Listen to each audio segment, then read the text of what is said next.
Hello, everyone. My name is Patricia Madrigal, and I am president of the Potteries of Trenton Society, or POTS, as we go by. On behalf of POTS, I would like to welcome you all to our annual meeting. We're glad you've decided to come join us for this afternoon's event. We are an organization dedicated to the study and appreciation of the ceramic industry in Trenton, New Jersey. Trenton was one of two major industrial ceramic production centers in the 19th and early 20th centuries, rivaled only by East Liverpool, Ohio, and at its peak boasted 50 manufacturing plants and a host of related support industries. Little of that remains today. No manufacturing firms remain in town, and not a single beehive kiln, massive structures that once defined Trenton's skyline, is left standing. But the history is still here, and we at POTS have been working for over 2 decades now to gather and preserve information about that industry. Today, POTS is pleased to be joined by the Trenton Historical Society as a sponsor of this webinar in recognition of the influence of the potteries on generations of Trentonians and the cultural impact of the wares produced. We extend our thanks and appreciation to the Historical Society for their support. We have assembled a panel of 3 art museum curators who will talk about their collections and why they are adding Trenton ceramics to the holdings of their museums. David Barquist from the Philadelphia Museum of Art, Ulysses Dietz from the Newark Museum of Art, and Ron Fuchs of the Reeves Museum of Ceramics. On behalf of the Potteries of Trenton Society, I extend my thanks to them for agreeing to be part of this webinar. Please visit our website at www.potteriesoftrenton.org to learn more about Trenton ceramic industry, see what we have been up to, and find information on how you can support us. One last thing, it came to my attention that the sign up on Eventbrite listed this event as ending at 2:30. That was an error, and I apologize for that. Each of our presenters will speak for about 15 minutes, and we'll take questions for all 3 presenters at the end when they are done. Feel free to post your questions in the chat as you think of them, and we'll save them for the end of the webinar. We expect this webinar will run about an hour or an hour and 15 minutes, maybe an hour and a half. I will now turn things over to Ellen Denker, Independent Curation Consultant and POTS Program Chair. Ellen? All right, it looks like we might have some technical difficulties on Ellen's behalf. So I am just going to introduce our first speaker, David Barquist. He is from the Philadelphia Museum of Art. He's a curator, and Ellen has more information about Mr. Barquist's I don't know, credentials, roles, whatever. So David, I'm going to let you take it away, and then Ellen can take over when she gets back in. All right. Thank you. All right. Well, I'm just going to give a little background on the Philadelphia Museum of Art. As many of you probably know, we were founded in 1876 at the end of the Philadelphia Centennial Exposition. Our first building was the Fine Arts Building from the Centennial, which you see here in a print. It is now the Please Touch Museum in Philadelphia as we moved to our current home in 1928. And the museum was founded as the Pennsylvania School and Museum of Industrial Arts on the model of the South Kensington Museum in London, which is now the Victoria and Albert. And the idea was to provide displays that would inspire current day manufacturers and designers with objects both from the past and the present. So that was our collecting brief. We actually did not collect paintings or so-called fine art for the first 30 or so years of our existence.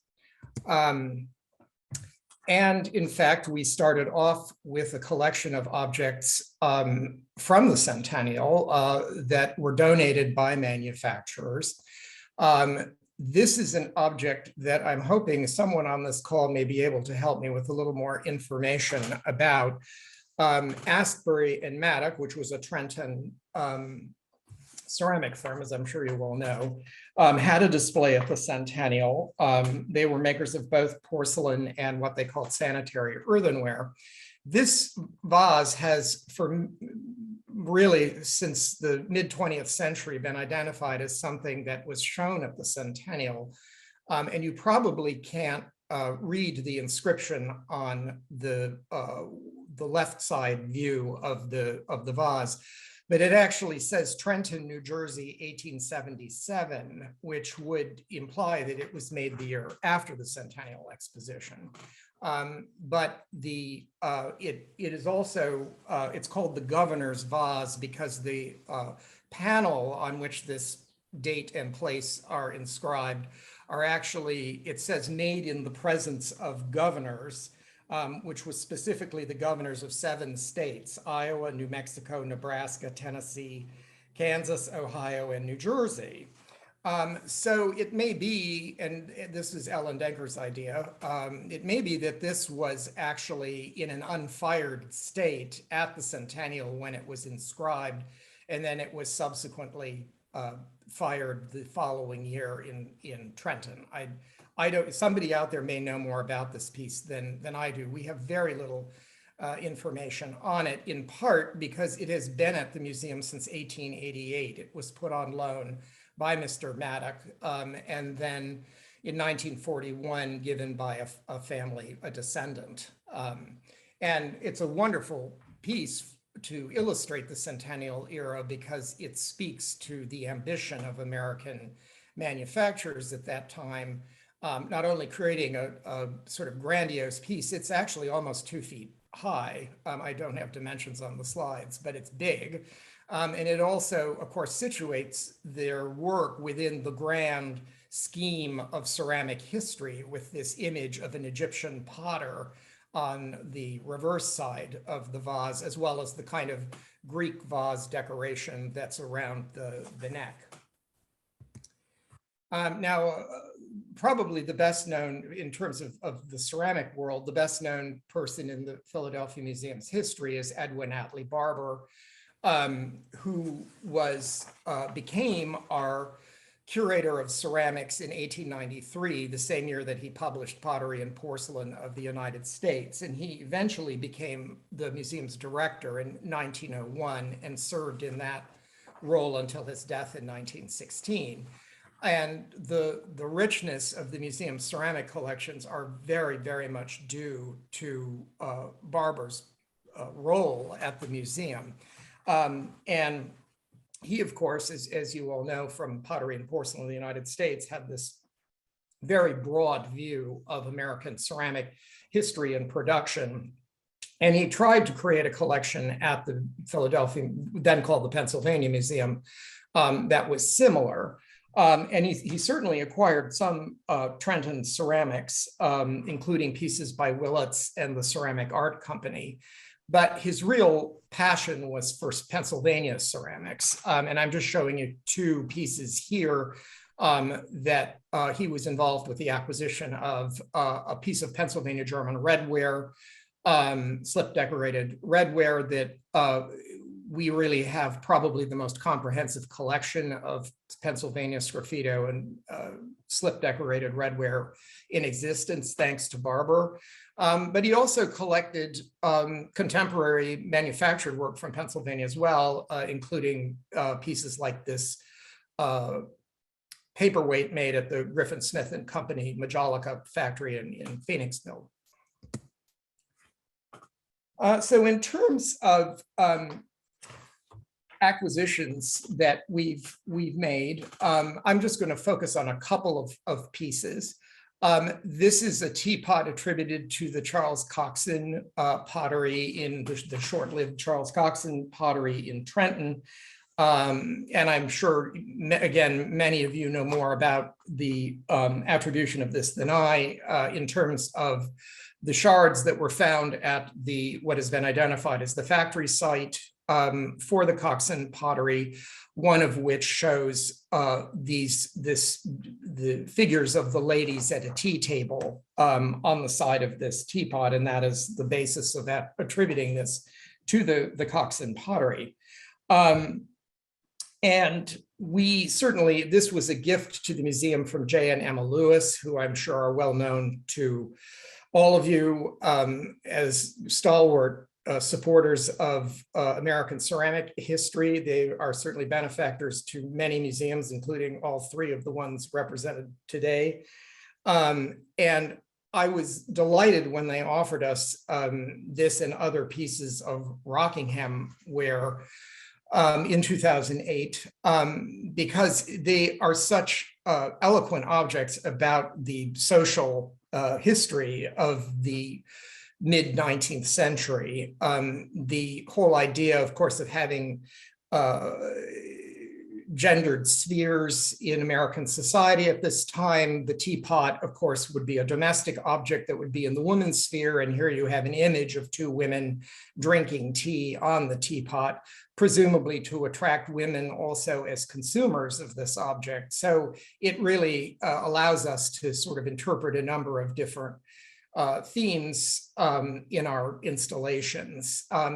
It also is great as an example of the kind of ceramics that were available to middle-class consumers. And we really, whereas an exhibition piece like the Asbury and Maddox piece is sort of a one-off, this is something that was mass-produced and intended for a broad audience. And we want to cover all of those bases in our presentation of American ceramic history.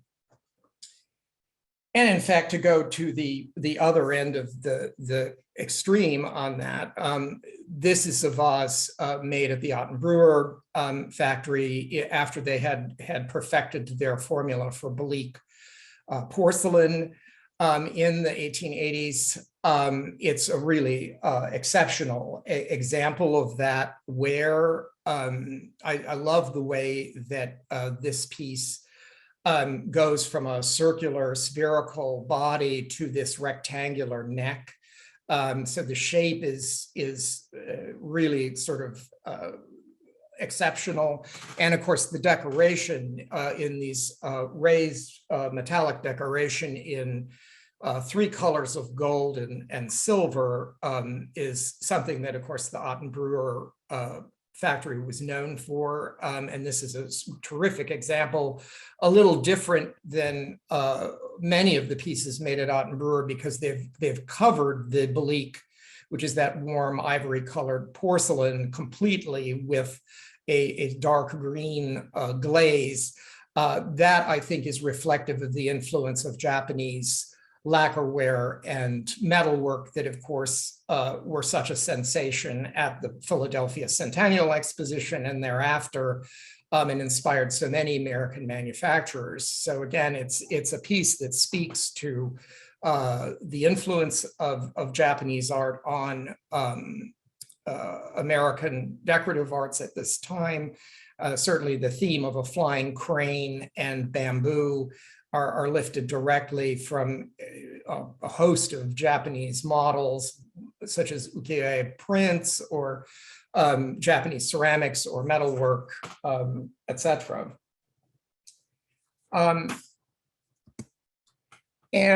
the last example that I wanted to show you today is a place setting from the Franklin Roosevelt State Service of 1934, made for the White House during his administration, which is part of the Robert McNeill collection of American presidential china at the Philadelphia Museum of Art, which covers White House and other presidential porcelain from George Washington to Ronald Reagan. And so we don't have a good representation of the first American-made state service, which was made by Lenox in Trenton for Woodrow Wilson. But we do have complete place settings of the services made for Roosevelt and Franklin Roosevelt and Truman. And of course, throughout the 19th century, there were calls for the White House to commission services from American manufacturers, but the quality of the ware was deemed too inferior to be used for formal entertaining at the White House, and it wasn't durable enough. The quality wasn't up to the standards of European manufacturers, and so most of the state services prior to this were made in France, although Theodore Roosevelt ordered his service from Wedgwood. At any rate, I wanted to show this set because it is an interesting, it's an example of sort of elite tablewares made of porcelain with gilt decoration on them. And one of the interesting stories of presidential China is how presidents or their wives, who is certainly by this period, it was Mrs. Roosevelt that was actually Eleanor Roosevelt, who was involved with the choice of the maker and the pattern, not Franklin. And how she tried to personalize what is essentially a sort of corporate kind of imagery, if you will. I mean, it was this, most of the 20th century services basically have the presidential seal with a colored border and gold trim. And when you see them lined up in a case the way we have them in the museum, it's kind of hard to tell the difference at 20 paces. And Eleanor Roosevelt tried to introduce a little personalization into this, which is why I'm showing the detail at the bottom, which is the inner border. I don't know if you can see my cursor on the screen, but this inner border here is actually 3 feathers separated by roses. And those are devices taken from the Roosevelt family coat of arms. So amidst all of the stars and the eagle and all of the, traditional US iconography, she put a little personal touch about the Roosevelt family. Well, needless to say, of course, that caused all kinds of unhappiness in the press, that she was trying to, make this a Roosevelt statement and not a statement about the United States government. So I think every first lady has had the experience that you just cannot win when you're trying to put furnishings in the White House. But it's Lenox, as I mentioned, made several of the sets, including the first, the Wilson set in the 20th century for the White House, and we're glad to have examples of them all in the McNeil collection. So that brings me to the end of the PMA Trenton story. We have many more examples of Trenton pottery, but I wanted to just give you a sampling, and I hope you'll come visit us to see what else we have to show. Thanks. Can you hear me? Yes, Ellen, we can. Can you hear me? Yes, go right ahead, Ellen. Okay, I wanted to say thanks. I'm sorry I'm having sound trouble today. I never seem to get this right. Anyway, David, thank you very much for giving us good context for our other speakers. I wanted to reiterate what Patty, I'm sure, said at the beginning, that if you have questions, please put them in the chat, and we'll get to them after all the panelists have had a chance to make their presentations. Our next speaker is Ulysses Dietz. I'm sure he's familiar to many of you because he's been at some of our annual events in the past. He's retired as Chief Curator and Curator of Decorative Arts at the Newark Museum of Art, where he worked for 37 years. That makes him, gives him a fancy title, Curator Emeritus. Ulysses, after all these years, it's your turn to speak again. Well, thank you. I'm assuming you can all hear me. I turned on my microphone, and so David's preamble here actually got me thinking that one of the first things I did as a curator at the Newark Museum 40 years ago was in early 1981, after Nancy Reagan ordered all of that Lenox china with the red border. I wrote to her as a curator and asked her to give the museum some. And of course, Clement Conger wrote back and said, buzz off. So eventually we got some, but I didn't even include any of the presidential stuff in my talk. But so let me share and get my talk up here. Well, none of that looks like my talk. Oh, no, that's my Amtrak ticket. Oh, come on. Oh, here we are. Trying to see my own screen. You can all see, I'm going to Boston on Monday. You can all see those tickets. All right. So I decided, well, I have a fast, I've got a timer on to keep me moving, but I have a fast and full talk to really cover a little bit of the history of the Newark Museum and collecting Trenton ceramics. Because, and I hadn't even thought about the origins of the Newark Museum. It was founded in 1909 as the City Museum of Newark, funded by the city, but the collections were funded privately. And we launched the collection in 1909 with thousands of Japanese objects of all media, but with a lot of ceramics in it. And the museum has always been interested in ceramics. Our eccentric and brilliant and cranky founding director, John Cotton Dana, was also the inventor of the modern public library and the most famous librarian in the history of Newark, in its great public library down the street from where the museum is now. So we started right in with ceramics in the collection, and then our very first exhibition of decorative arts was in 1910, a massive exhibition called Modern American Pottery, where Mr. Dana borrowed from art potteries all over the country. And normally, and I'm going to be talking about that show at the end of the month in Cincinnati at the American Art Pottery Association conference. But what I always love to do to make them squirm is to remind them, and in that exhibition, Modern American Pottery, which included Gruby and Newcomb, there was also a lot of ceramic art company and Lenox material loaned by Walter Scott Lenox himself. So these two objects are sort of I don't know which is sublime and which is ridiculous, but there they are. This coffee cup decorated by Lucien Bullmeyer, whose name will come up again, and this bust in Parian by Isaac Broom of the great builder of the Brooklyn Bridge, Mr. Roebling, which was one of a small group of these. I think we were discussing this the other day, made for the family, not for public consumption, and given to the Newark Museum at the behest of Mr.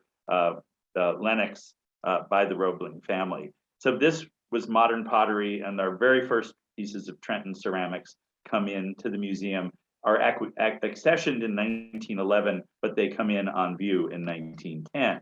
These are two pieces that Walter Lenox himself gave us, even though they're probably from the 1890s, made by an imported English potter named James Sheldon, who was brought in by Lenox to work at Ceramic Art Company in Trenton.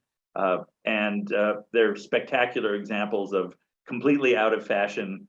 Actually, by 1910, they probably really weren't out of fashion. They just weren't art pottery in the sense that contemporary art pottery people think of them. But these sort of tours de force of basket woven balik wares are some of my favorite objects. And from that same exhibition, this is all being shown alongside modern ceramics of all types, but focused on their artistic qualities. This sort of Germanic-looking teacup. The Study Your Teacups is a quote from Mr. Dana. He was a great believer in material culture. He was suspicious of high art because high art excluded ordinary people. And so he loved ceramics as art and looked at ceramics from across the world. And on the right, to me, honestly, a supremely boring piece of Lenox china with an elaborate gold paste coat of arms that Mr. Dana adored above all things and included in that original exhibition and acquired it for the museum.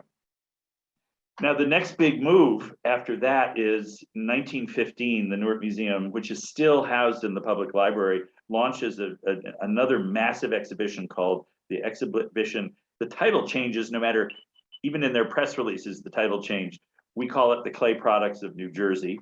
And this wonderful German style poster designed by German immigrants in New York City for the show shows all ranges, the art being held up rather typically by the little Cupid on top, and then the bathtubs and sewer pipes.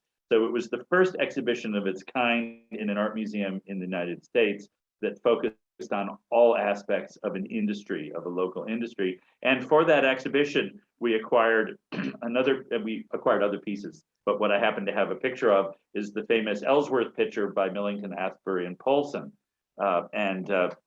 you'll see that again in a different version. But so this was looking at everything that was being made in New Jersey, but it included Trenton, obviously. Out of that exhibition came some important early gifts. These are, I think, the only known rather lumpy and tilted crackled Greek slave in Parian by an American maker, William Bloor, out of Trenton in the early to mid 1850s, given by descendants of the family who bought the Bloor pottery later, which is a whole complicated story, because these were given to us as having been made by the American Potteries Company, but that apparently is all wrong. It was actually William Bloor who sold that premises with all this old stuff in boxes. So these kind of wonderful early documented Parian ware pieces. And here's more with color and without.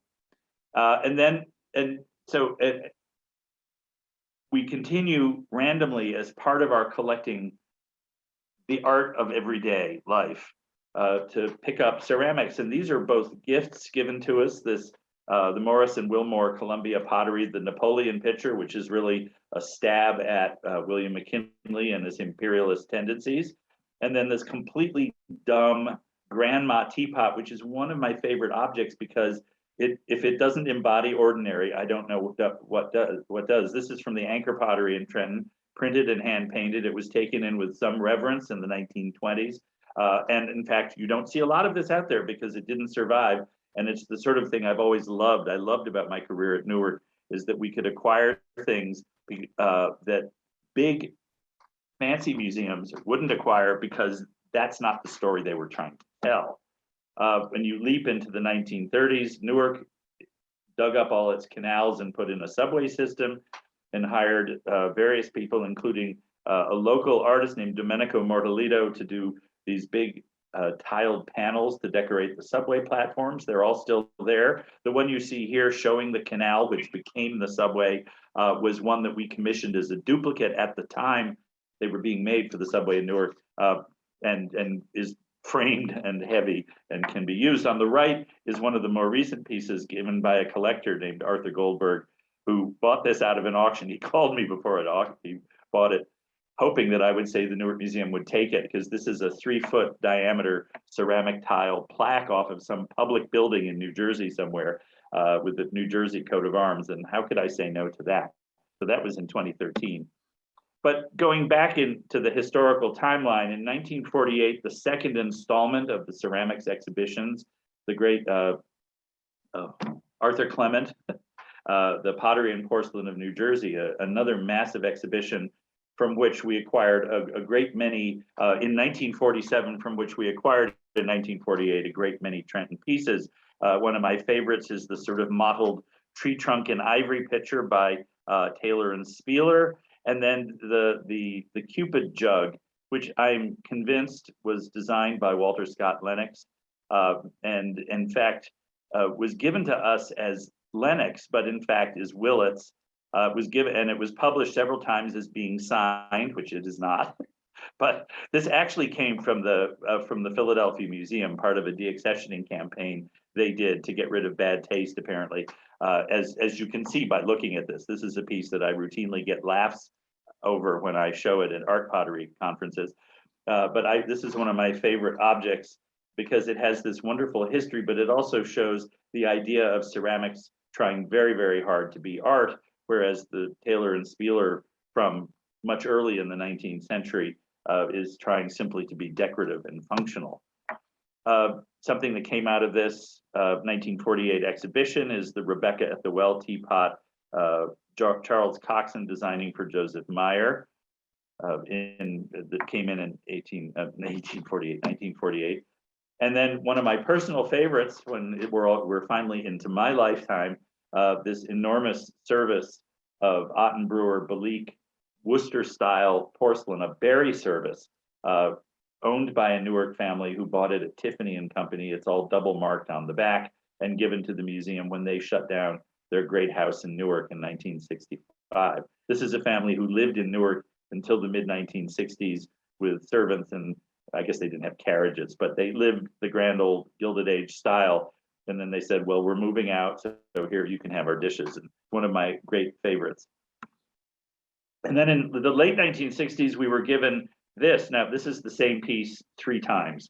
That we didn't get a set of these, but on the left most side of the screen is the way the piece was given to us, and it was given to us by Crane Plumbing Fixtures, who had acquired the Trenton Potteries Company, and with it the great vases that were made for the St. Louis World's Fair in 1904. Ours was known as the Grecian vase, and here on the left you see it with what turned out to be the wrong base. That somewhere after 1904, the bases there were 4 of these vases, 3 of them went to the World's Fair, if I'm remembering the numbers right, and the bases got switched. And then in collaborating with the State Museum in Trenton for an exhibition of all the vases at some point, sometime during the later part of my career, the missing vase turned up in a private house in Beverly Hills and ended up in Trenton. And then they discovered as we were shuffling them all around that it had the wrong base and that we had the wrong base. So we did a formal swap. And on the right, you see the 2 main sides, the lady in pink and the lady in yellow, with the matching base as it was meant to be for the Grecian vase. Why it's Grecian is another lecture, and we don't have time for that. In the 60s and 70s, various curators before me continued to acquire anything from Trenton, because it's not all about the presidential china. We still didn't have any of that, but we commissioned a Trenton potter named Rodney Rouse to do a Ming vase for us, which strikes me in many ways as an odd thing to commission, but he made this beautiful Kangxi red oxblood vase, which I love because there's another story there, because our founding director loved red vases. And then our only few pieces of beam porcelain, including this meadowlark, which one of the great success stories of Trenton in the 20th century. Then in the 70s, before I got to the museum, I was still in school, we got a better version of the Millington, Asbury, and Polson Ellsworth vase that wasn't quite so crackled and stained. And then bizarrely, we acquired a bubblegum pink version of the McKinley vase by Morris and Wilmore, Columbia Pottery. And I never quite know what to say about him, except that he looks crazy in pink and it's very rare. So it's one of my peculiar favorite objects. In the late 70s, through the good offices of a great couple of dealers in New York, Gary and, oh God, I'm going to blank on her name, the Stradlings, Gary and Diana Stradling, they arranged for us to acquire by purchase, and it was a brave purchase, a huge or a large private collection from the former manager of the Willits factory in Trenton by the name of Denker, which includes these 2 eye-popping objects: the mirror frame, which is about 18 inches tall, this incredible Belique frame with mirror glass, and then the Cupid centerpiece. Again, something I am convinced Walter Lennox himself designed while he was at Willits as the art director there, but one of only 2 known examples of that form, I believe, to exist. And I added to that a little bit the white cup and saucer that came from the Denker collection, this marvelous aesthetic movement design of a cake plate with a little coffee cup, and then a local couple who were literally neighbors of mine in Maplewood sold us the decorated version a few years later after I got to the museum, and I could hardly say no. And then various goodies. Oh, I've only got a minute and a half left. I'll keep walking and talking fast. This great William Bloor mug that we acquired from the Stradlings in the 80s, we purchased, showing Louis Kossuth, the leader of the Hungarian liberation movement, and George Washington on the other side. And then with one of the earliest documented pieces of New Jersey of Trenton porcelain, the William Young #1 pitcher, which you may notice is this Taylor and Spieler tree trunk jug, but just done in rather coarse white porcelain. I continued to buy things. The aesthetic movement was all the rage, and ordinary goods, this Eureka pottery, then an Ottenbrewer printed biscuit jar, things that I was interested in. I didn't know a huge amount, but I snapped things up. The Greenwood pottery, this very low end, everyday transfer printed plate, stylish and new, but not fancy. And then fancy, the Morris and Wilmore Worcester style, really a sideboard plate that we acquired in the late 90s. An advertising dish from the Empire Pottery with painted decoration. It's an advertising basically for Duco cement, but I couldn't pass that up. And then from a New Jersey collector who sold these things to us very, very cheap, this 2-foot tall Burroughs and Mountford cretonware aesthetic movement vase, which I think is just a scream, and I love it.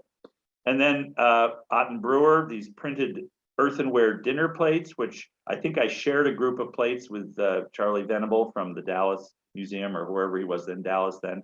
And then this very, very low end Otten Brewer coffee pot, which I just couldn't resist because even at the low end, things need to be pretty because American housewives like nice things. There was a great donation from Arthur Coletti's collection, and which included a Balik porcelain transfer printed and hand gilded tabouret set in the sort of Japanese style, and then one of a number of Willits Balikware baskets from a rare group of things that came in that Arthur Coletti had collected over the years. A lot of his things went to the Met. Then came the Lenox Archives in the 21st century, and as I say, this is the Lenox Company divested itself of the archives, as Ellen knows all too well, and the Newark Museum and the State Museum in New Jersey and Rutgers University split the archives. Rutgers got all the paper stuff. The State Museum in Newark split up. What we were told was 500 objects from the Lenox Archives, which turned out to be 5,000 objects. And the curator from Trenton and I spent months in a warehouse in Newark having a great time picking through every damn box because we were so fussy we couldn't just say, oh, here, take a box. We had to open every box and look at every plate. But on top of that, Lenox went in and skimmed off some of the best stuff and put it up at auction. So I went to auction and competed with Jay Lewis, not very hard because I got everything under estimate. This great gold ground vase, one of two that we have now, decorated by Sigmund Werkner for Ceramic Art Company in the late 1890s. And then this 18-inch tall trophy for a German singing group in New Jersey in 1905, rather adorably with a copy of the Vigée Lebrun portrait of Marie Antoinette, who was Austrian, on the side. So a really, and it's actually even more lavender than that. One of my favorite objects. I was so proud to get for not too much money at auction back in 2006. And then there was the thousands of objects that were given, including probably 1,000 dinner plates each for the two curators. But I got one of the plates from Franklin Murphy's service. He was a founding trustee of the museum and a governor of New Jersey. And then these rare experimental services that never got produced. This one was designed by George Ivers in the 1950s, a pattern I would have bought for myself, and other weird stuff. This 2-foot wide platter decorated by John Callowhill, because we all want pictures of eagles attacking deer on our walls. And then a lot of blanks, a lot of cast blanks that were undecorated that I find fascinating and provocative. And at the end here, Jay and Emma Lewis came through, gave us a spectacular piece of Japanese style greenwood and an amazing bust of Elaine from Tennyson's poem from the bicentennial in 1876 by Isaac Broom. And other things, I couldn't find good pictures. This great Morris and Wilmore chocolate pot, beautifully decorated in the Worcester style. And my favorite treasure of all, a souvenir from a dinner party from Trenton Potteries Company of a miniature toilet. And I snapped that up with great joy in my heart and have had great fun displaying that. And the final thing is that the Jay and Emma Lewis were sure I wouldn't want this. This is Joseph Meyer from Trenton, who did Majolica work as well as one of the Rebecca at the Well teapot. But this is a mammoth vase, 2.5 feet tall, that was made for the Cotton Centennial Exposition in 1884 in New Orleans. And it's in absolutely pristine condition, except that the top was sawn off and the handles were sawn off. Everything else is perfect, no cracks, no chips. And I thought, did somebody make it into a lamp? I'm not sure what the point was, but it's one of the great pieces of American Majolica that documents a pretty interesting and slightly creepy historical moment in our history. And that came from the Lewises, who were glad that I was willing to take it off their hands. And with that, I'll end. Thank you, Ulysses. Thank you for demonstrating Newark's longtime commitment to the clay industries of New Jersey, and especially Trenton. And I just want to say that Lenox, on that big Lenox collection, that actually came to you from the Brown-Forman Corporation, which owned Lennox then. Just to be clear. Yes, that's Okay, true. last And but- Brown-Forman did. Thank you and Brown-Forman also gave us the presidential china, which I left out of my talk completely. So thanks. I didn't want you to think that Lennox had withheld things. It was really Brown-Forman. But anyway, last but not least, by any measure, we have Ron Fuchs, who has been senior curator at the Reeves Collection of Ceramics at Washington and Lee University for the past 14 years. Before moving to Virginia, Ron was curator of the Hodruff collection of Chinese export porcelain at the Winterthur Museum. And Ron, tell us about the Reeves and what you've been collecting for that collection. Okay, I hope you all can see my screen. So thank you all for having me. And as Ellen said, my primary focus is actually Chinese export. So I feel slightly a bit of a fraud talking about American ceramics. So please forgive me if I make any stupid errors, and please correct me. But thank you again for having me and for letting me showcase part of our collection. So the Reeves Museum of Ceramics is part of the museums at Washington and Lee University, which is located in Lexington, Virginia, in the Shenandoah Valley, for those of you who might not be familiar with it. And we have a large collection of historic ceramics that spans some 4,000 years of human history, from Neolithic Chinese up to contemporary.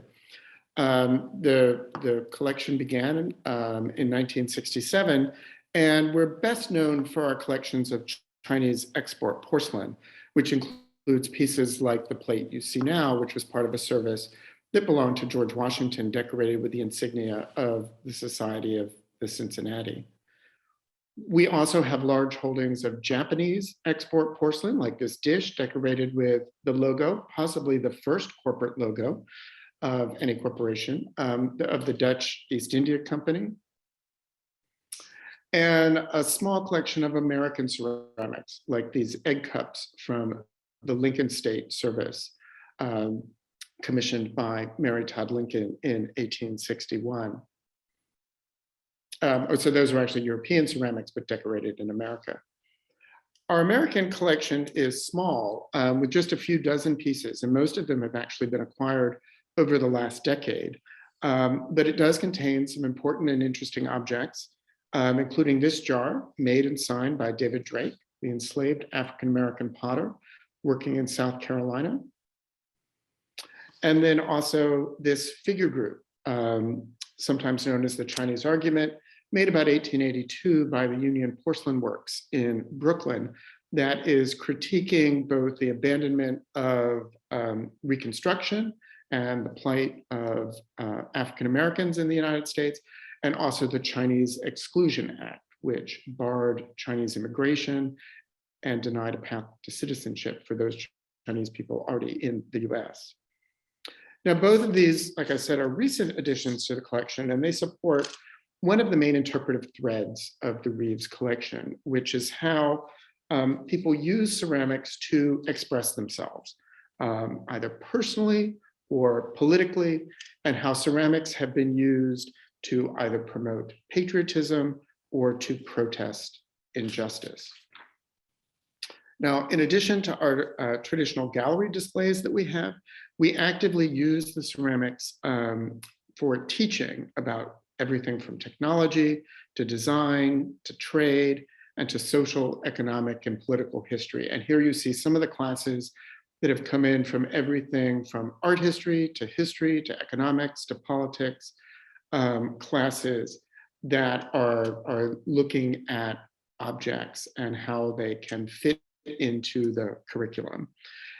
And so in looking for things to add to the collection, either by purchase or via gift, how these things can be used for teaching is always at the forefront of our mind. And while our American collection contains pieces that are made throughout the United States, a rather large percentage of our collection actually was made in Trenton. And this reflects both Trenton's role as one of America's most important ceramic centers, but also the generosity of J. and Emma Lewis of New York, who have, as we have seen, have been longtime collectors of Trenton ceramics and have been generous supporters of American ceramics at a number of American museums.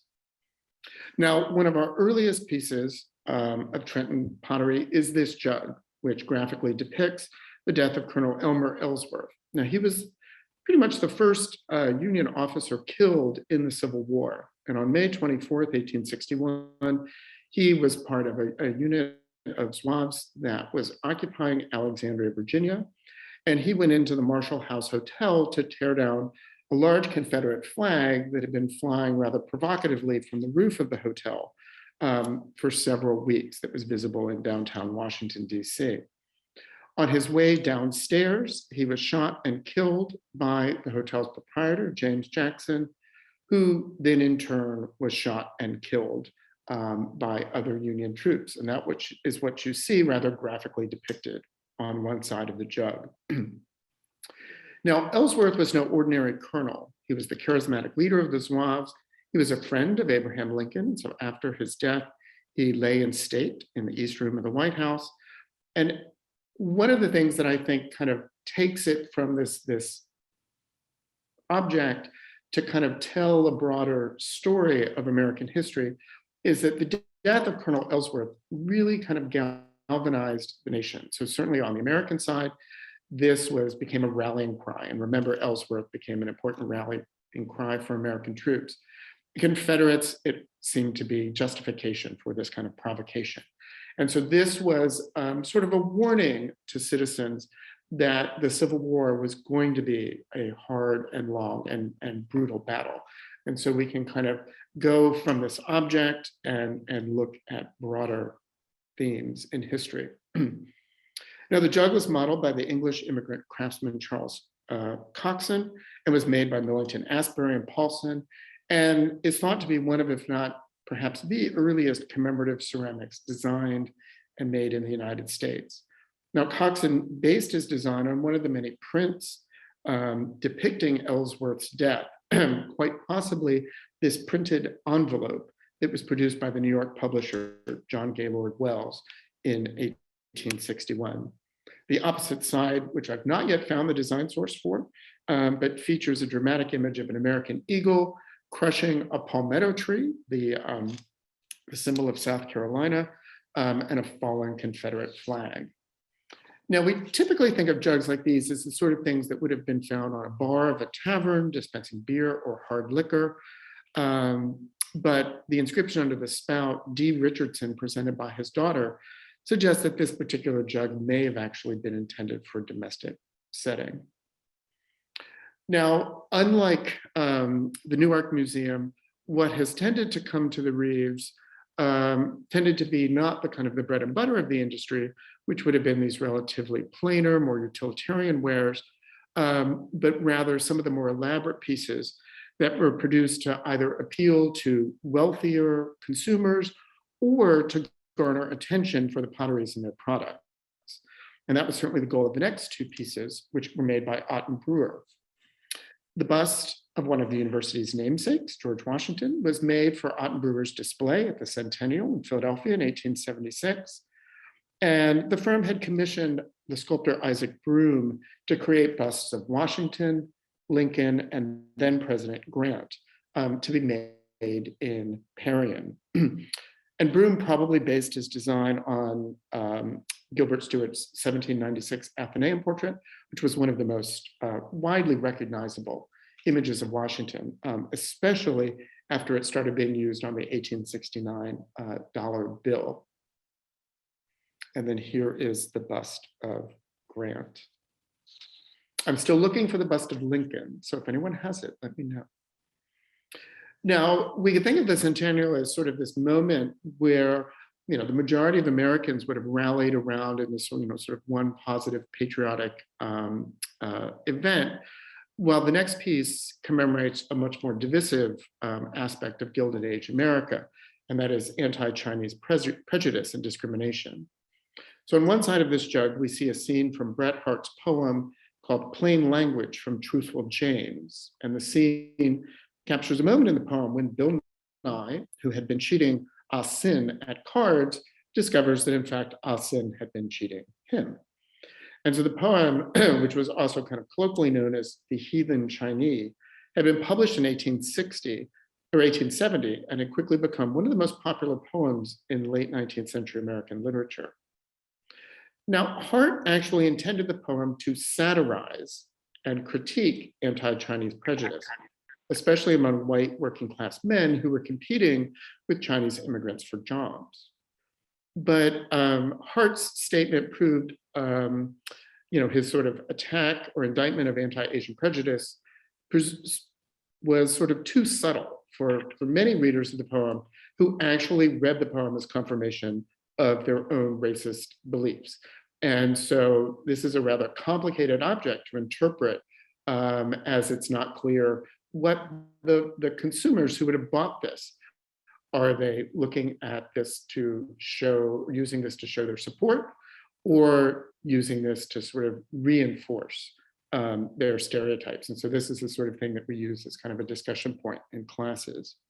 On the other side of the jug is King Gambrinus, the mythical Flemish inventor of beer, handing a glass of beer to a Brother Jonathan character, who was sort of a 19th century personification of the American sort of everyman, or the average American male citizen.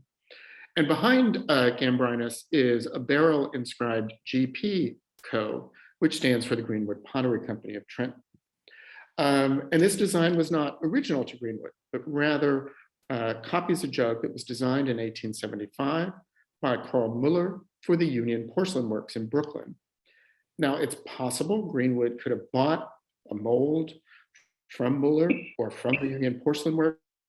It's more likely that they simply copied the design as sort of rules against this sort of plagiarism were not as in effect as they are today. Now, this jug actually came to the Reeves in the 1990s as part of a gift of a somewhat random collection of ceramics. This was actually the only American piece in that group. And near as I can tell, it languished in storage for well over 20 years until relatively recently, when I discovered it, and we began using it in classes to teach about the history of anti-Asian prejudice, and more broadly about American history, about immigration, especially of craftspeople, and about the material culture of protest. So it's one of the things that whenever people are sort of asking, as I'm looking to acquire things like, well, what are we going to use this for? And is this really necessary? I think if one of my predecessors had not accepted this back in the 1990s, we would not have this today, when it is very much kind of speaking to the moment about issues of protest and the place of Asian Americans. Now, as the 19th century progressed, Trenton potters began producing more and more of these sort of decorative wares aimed at a luxury market, especially in Belize. And here is a particularly fine example from Otten Brewer, who, with the help of immigrant Irish potters, began producing Belize in the 1880s. I found a wonderful quote that I think was in Nani Frelinghuysen's book on American porcelain, where one critic reported that, quote, "The richer they are," referring to the Belize objects, "the more they are sought for by the high class trade." And I think that certainly fits this piece. And then another piece of American Belize that we acquired recently, again, thanks to the generosity of Jay and Emma Lewis, is this rather unusual little vase made by Willits, who began producing what they called art porcelain in 1887. Now, the vase was painted by James Callowhill, who was one of the most talented porcelain painters working in the US in the 1880s and 1890s. And here you see his monogram on the underside of the vase, and that's the Willits mark over to the right. Now, Callowhill had actually been one of the leading decorators at Royal Worcester factory in Worcester, England. He emigrated to the US about 1885 and worked for a number of different potteries, and is thought to be one of the sort of main figures who introduced the range of painting and gilding techniques that had been perfected at Royal Worcester. Now, we were especially excited to receive this piece, not just because it's a great example of Balik or a great example of Callowhill's work or the only example of Willets porcelain, but it also relates to other objects in our collection. This vase, for instance, which was made at Royal Worcester, it's one of a set of 6 that was produced, each piece decorated with scenes of porcelain production in China. The vases were enameled and gilded by Callowhill, and this set of vases really helped Worcester win first prize for ceramics at the 1873 International Exhibition in Vienna. They were discussed in much of the literature at the time as being these sort of clever things that Royal Worcester was producing. And many of the critics singled out Callowhill for his talent in painting and gilding. They're, of course, inspired by Japanese works, most specifically Japanese mixed metal objects. And Callowhill has kind of reproduced the gold and the bronze and the colored ivory that you would have found on these Japanese objects. He has reproduced them beautifully in porcelain. One of the things that, especially at schools as old as Washington and Lee, we trace our founding back to 1749, is things just sort of accumulate on campus and get kind of forgotten. And about a year or two ago, our special collections librarian called me over to come look at these big books of Chinese ceramics that had been discovered. And what they were are the 4 volumes of Stephen Bushell's Oriental Ceramic Art, published in 1897, which was the catalog of William Walter's collection of Chinese ceramics. He was one of the founders of the Walters Art Museum in Baltimore. And it turns out that James Callowhill painted many of the watercolors that have been served as the models for the chromolithographs that actually illustrate the book. And here you see one of those. And many of the paintings, Callowhill worked at Walter's Baltimore townhouse, and you see little reflections painted on the surface of the vase that show the view out his studio window. And what you're seeing is a little glimpse of Mount Vernon Square in Baltimore in the chromolithograph based on Callowhill's watercolor. And so again, now all these pieces together allow us to talk about the evolution and the life's work of one particular artist working across different media. And the final piece of Trenton porcelain from the Reeves that I'll share is this plate, which was made by Lenox. In 1908, a pottery trade publication had noted that, quote, American millionaires have now learned to appreciate this American porcelain and seek it for their tables. One of the finest things ever produced at Lenox was the Roebling orchid set, which cost over $3,000 and consisted of 32 plates decorated with orchid blossoms. And that's what you see here. This is Dendrobidium regium, and it was made for Charles Roebling of Trenton, the son of the bridge build designer, John Roebling. The collection of orchids numbered over 600 specimens that sold for $28,000 following Roebling's death. And that was evidently deemed a great bargain. And so a fantastic example of sort of the skill of Lenox painters and potters, and again, sort of the maturation of the American porcelain industry. So while our collection of Trenton ceramics is small, I hope you'll agree that they are a good representative sampling of Trenton's ceramic output over the 19th and early 20th centuries. They have become an important part of our displays of American ceramics and an important part of the course offerings that we offer to our students. So thank you very much. Thank you, Ron. That was really interesting.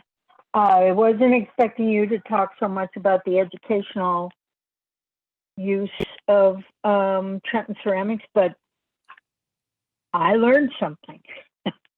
And thank you for that.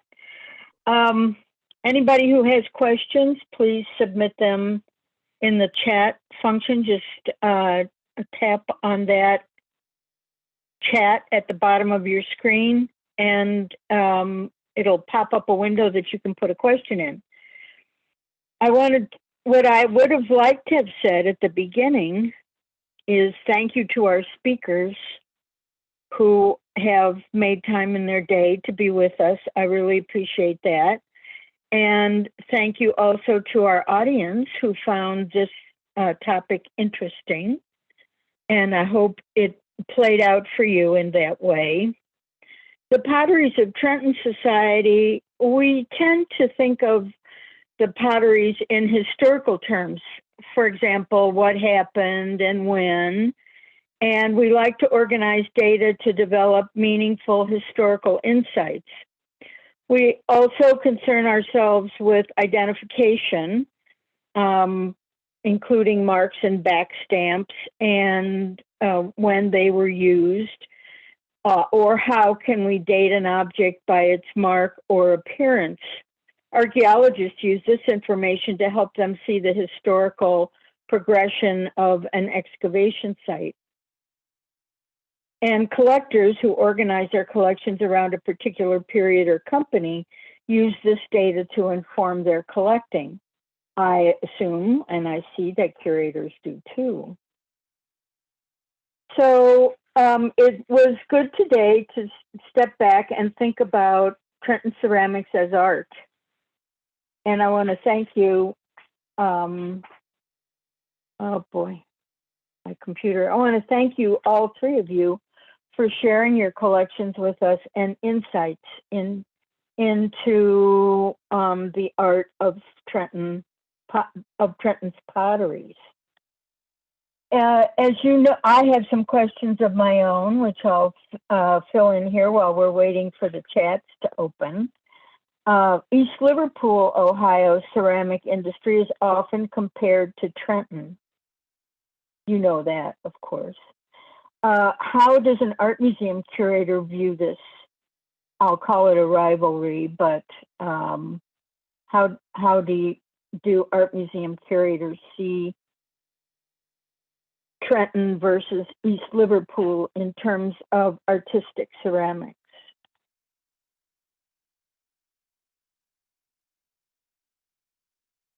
Somebody has to be first. I had to make sure well, this art museum curator, because my, New Jersey material was always secondary to general collecting, but an important second, because I figured somebody had to care about the history of New Jersey in New Jersey. And it was Newark and the State Museum, you down at the State Museum, and the people who preceded and followed you, Ellen. But so I don't think I ever consciously acquired a piece of East Liverpool pottery, because Trenton, the products weren't different enough. We did buy Ohio material, as a matter of fact, because we bought Rookwood and Weller and things. But so I've never felt it was a real competition, in the sense that they were both major areas that traded back and forth. A lot of the workers moved back and forth. I think you taught me that, unless I forgot it. Yeah. And got it wrong. And so I think William Bloor went back and forth between East Liverpool and Trenton. So I just see them as they're part of that sort of burgeoning of industry further west from the East Coast. And that was, but it never compelled me to feel that I needed to collect them, because I figured somebody in Ohio was collecting them. I hope I'm right on that. I know there's a museum in East Liverpool. So. Anybody else want to tackle that one? Okay, I have another one then. Go on, Ron. I'll just say that at the Reeves, I think, this is not atypical for museums, that, sometimes our collections grow organically as opposed, or almost by chance, as opposed to by design.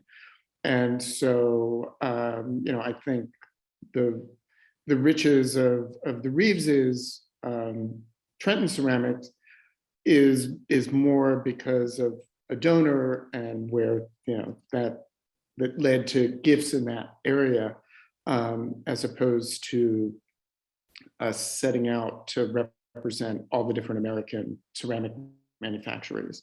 And so it's almost a bit more happenstance. And also in sort of looking at what we use the ceramics for, and what we want represented, I'm thinking the only pieces we have that are sort of from East Liverpool, and they're not really, because Fiesta ware is made in West Virginia, but sort of in that same, kind of, I think, kind of the same region.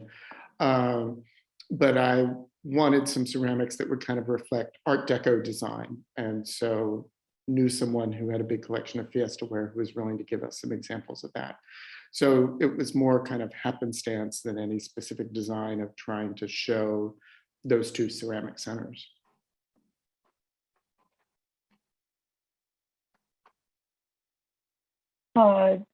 David Hexter asked if he mentions that East Liverpool potters produced hundreds of patterns between 1906 and the 1920s that featured calendars. And did the Trenton potters do that? Yes, the answer to that is yes. I don't have any to show you, but there are calendar plates made in Trenton. They would be like Burroughs and Mountford, I suppose. Mercer Pottery, the whiteware makers. Which potteries do you think represent the best of Trenton's potters? Panelists? Well, I would certainly say Otten Brewer, just in what we've seen today, was a very important pottery, certainly for work in the aesthetic Japanese style. And I mean, Lenox was the gold standard sort of tableware manufacturer for certainly the first half of the 20th century. So, I mean, those are two that, there, as you all know, there are many potteries in Trenton. So. I mean, I would say definitely the golden three that Walter Lenox was directly involved with, which was Otten Brewer, Willits, and then his own company, Ceramic Art Company. They produced the bulk of the grandest and most elegant stuff, the kind of thing. That's why I love that service, the Otten Brewer service Newark has, that was retailed through Tiffany's, because to get onto their shelves took a huge leap. But the fact is, I think we've been learning the Greenwood pottery. I don't remember when I first learned that Greenwood did something other than hotelware. And so to snag a piece of Greenwood, I mean, sorry, that's someone calling me. But I think that's it. I think because the places like Greenwood, I would say the art pottery, the artistic stuff for most of the companies never made a lot of money, and they really concentrated on the mass market, as Staffordshire must have, as East Liverpool must have, the utility stuff that everybody needed all the time. That's where the profits were. And I've never really studied the industry at all in terms of, its economics. Only when other people at Potts do lectures about that. Well, you know the story of Walter Lenox. He worked for Willits and then Otten Brewer and introduced the concept of actually making Belique in America through those potteries. And then, but he couldn't bear, because at the same time he was making little Cupid jugs and Cupids carrying candied violet dishes. He was having to design transfer print patterns for the whiteware. He didn't really like that at all. And when he finally got his hands on a little bit of money, started the ceramic art company, which only made art. And which brings me to, well, I still have a couple of questions. I think we covered just about everybody that I would put on this list. Which Trenton artist? Ellen, can I interrupt? We Sure. had some in the chat. One of our attendees, and Angelica Kuttner, says she's enjoyed the program very much. Thank you. We appreciate that. For each distinguished speaker, if you could add another Trenton ceramic piece to your collection, what would it be? That is her question. That's a good question. It's a good question. We would love to have a great piece of the Willits sort of basket or three-dimensional Beliqueware, which we do not. I mean, those are so spectacular, and so, as Ulysses said, so, you know, in much the taste of the period, and that's just something we don't have. We have some wonderful pieces of Willits in the kind of Japanese taste, but not those basket naturalistic things. I think Ulysses, you have room. I'm sorry. Go on, Ron. No, go ahead. Oh, I didn't have anything to say yet. I was just, you know, me. I can't. Ron, you go ahead. I've got to think here, because what would I buy now? I miss collecting.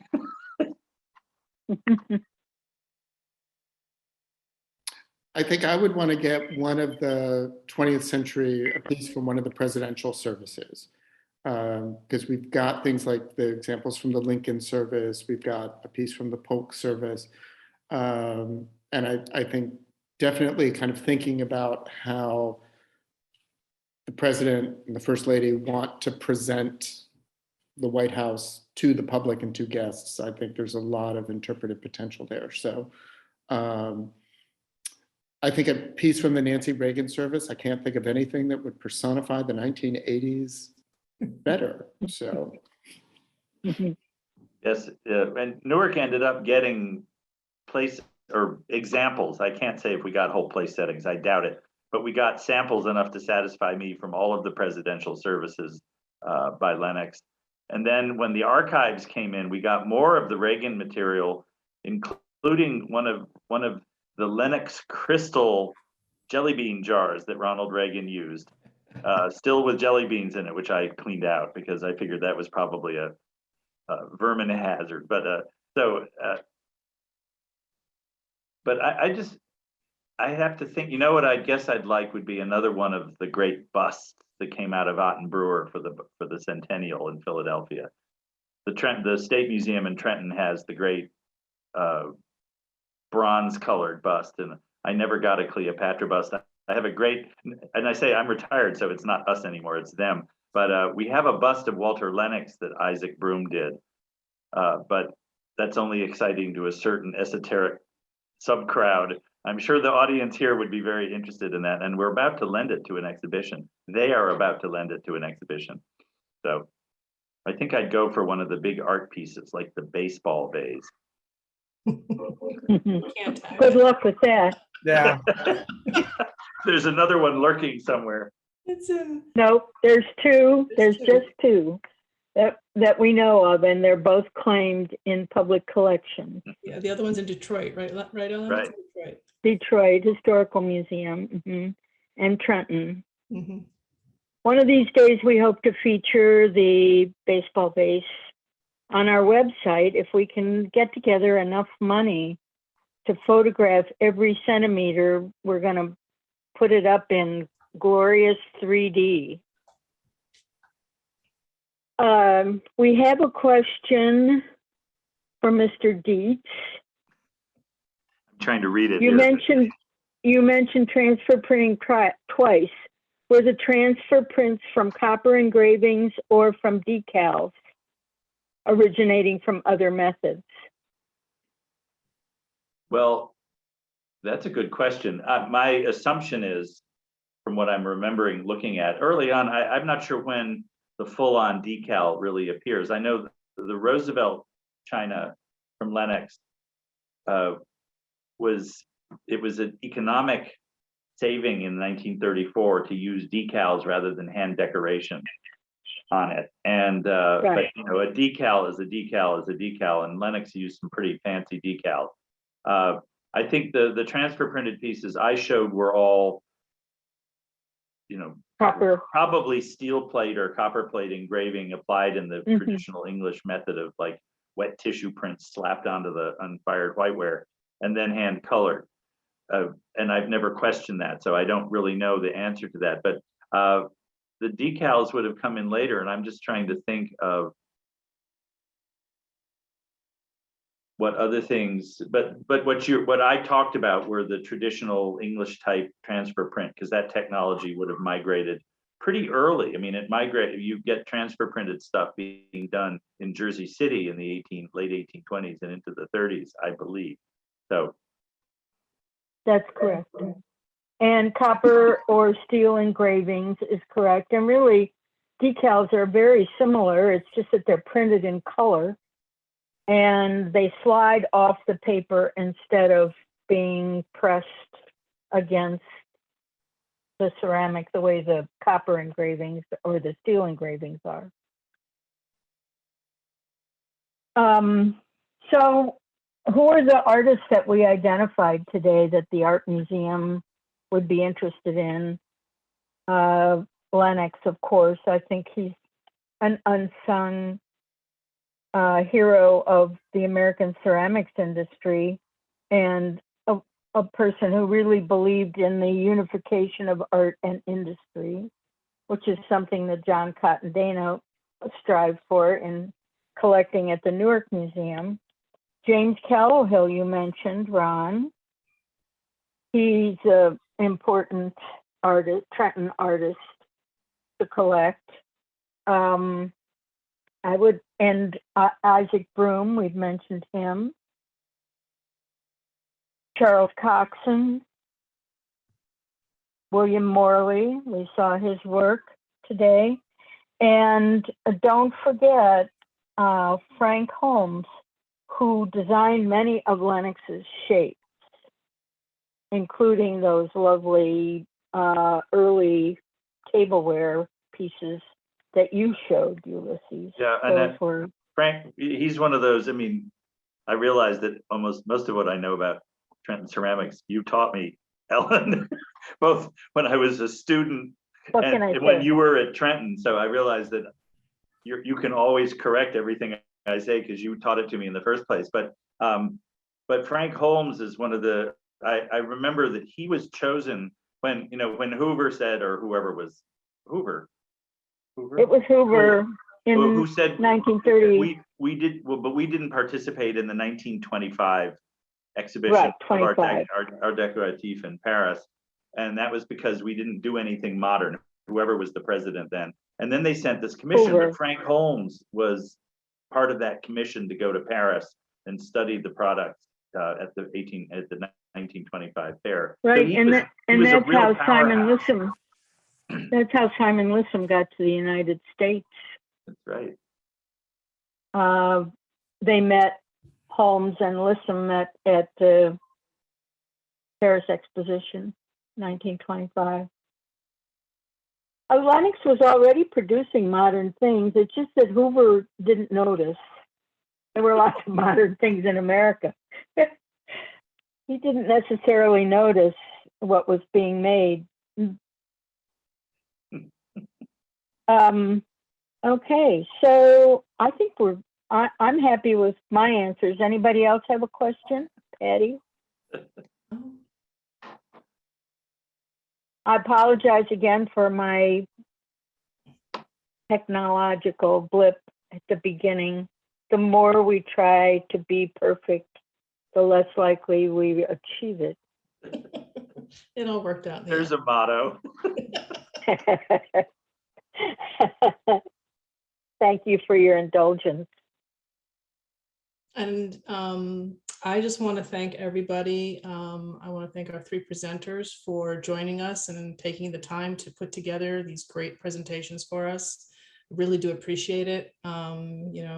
It's always interesting to see sort of the inner workings of museums, which is something that, we often don't get when we visit museums. We see the objects, but how the objects got there is as an important a story as the objects themselves. And I really do appreciate you guys sharing that with us. Ellen, thank you again for organizing a great meeting for us. You do a bang up job every year, and we appreciate all the work you put into it. And I want to thank all the attendees who came. It's always exciting to know that there are other people out there who share our interest in Trenton ceramics. And it just, it feels good to know that, we are not alone. There are other people out there who are interested, and you guys want to come to our events, and we really appreciate it. So thank you so much. And I would just say, and have a great rest of your weekend, and stay safe out there. All right. Take care. Thank Bye-bye. you. Bye-bye. Great to see you all.